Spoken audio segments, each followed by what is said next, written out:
state issue and not within the charge of the federal government. So what is a states' rights issue that's currently being handled by the federal government? How Mr. much, Bates. can we have extra time on this?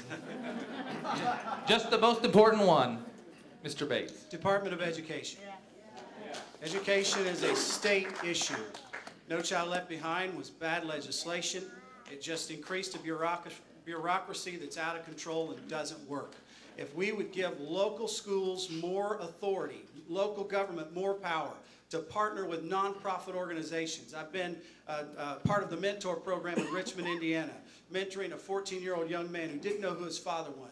Went for 1 hour a week sitting with that young man, and hopefully I made a difference in his life.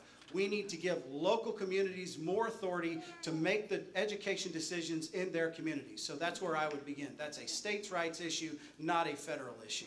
Yes. You know, I'm the guy that said cut them all. You know, I believe they're all states' rights issues. That's how our Constitution was designed, that we the people take care of we the people. All right? You know, of course, the education is a big issue. We'd like to see that. I believe that we can teach our own daggone kids. Thank you very much. You know, and I would like energy. I believe Hoosiers should be able to create energy. That if Hoosiers wish to have a clean coal plant up on the lake, we'll have a clean coal plant up on the lake. We want a nuclear plant down on the river, we'll have a nuclear plant down on the river. You know, if we could figure out a way that when I take my kids to the fair and they get all hopped up on Mountain Dew and cotton candy and they're all over the place, if we could do that, we should be able to do that and manufacture that for ourselves. I believe that Hoosiers can take care of Hoosiers. With the Department of Education, and the reason I do is because I think teaching our children is the most important responsibility of us as parents. We as parents are responsible for teaching our kids, not the state nor the federal government. I think that as the Constitution states, that the federal government has very limited responsibilities. It was very frustrating in the state Senate when we were dealing with an immigration bill in committee and the federal government was dealing with a health care bill.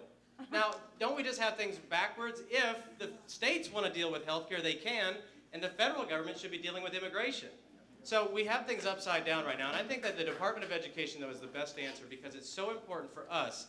We understand the needs in our communities. We understand the needs of our culture and the workforce that we need and what we're working towards.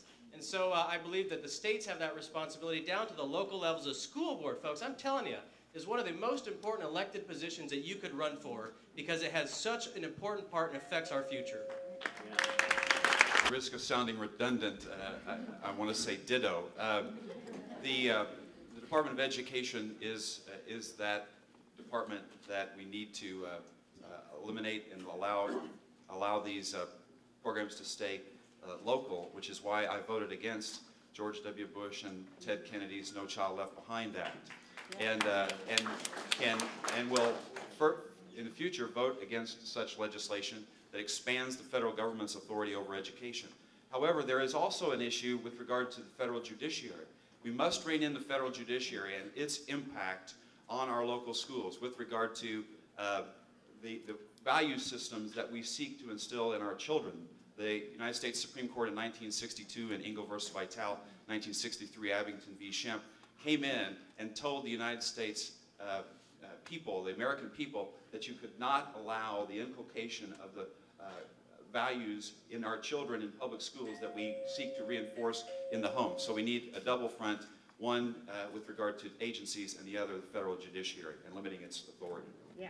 Well, I have to say education also because clearly that historically has been the providence of the state, not the federal government. But my goodness, there are so, the list is endless in terms of what should be returned, not just to the states, not just to local communities, but to the people. I've been a Big Brother, Big Sister program for 35 years, totally volunteer agency. I was president of that organization nationally for a time. I've been involved in a lot of community and faith-based initiatives that have nothing to do with the federal government or the state government or local government. It's people simply saying there's a need here and a want here, and I'm going to step forward and do it. And God bless those people, those churches and people of faith that have stepped out and done it and provided far more than anything government can ever provide. Amen. They are touching the soul and the spirit, not the body and the mind. Government can provide a house, government can provide some food, but they can't touch the soul and the spirit of the individual, and that's what brings about transformation in all these social dysfunctions, and we need that in our communities. And so let's think beyond just transferring to the states. Let's think what we can do as people. Thank you. Mr. Baney, Let me just say that what we're witnessing here today, we've had some humor, we've had some serious questions. Our nation is at crisis. It's good that we can still generate some humor because there's a lot of sadness out there, and a lot of unemployment and a lot of things wrong. But this is democracy in action here today. I was advised by some people, don't go up there in front of the Tea Party people. They're too radical. Well, first of all, we need to be radical. Yeah. But secondly, I said, these people are Hoosiers. I know Hoosiers. They know me. I'm going to go up there and stand in front of them.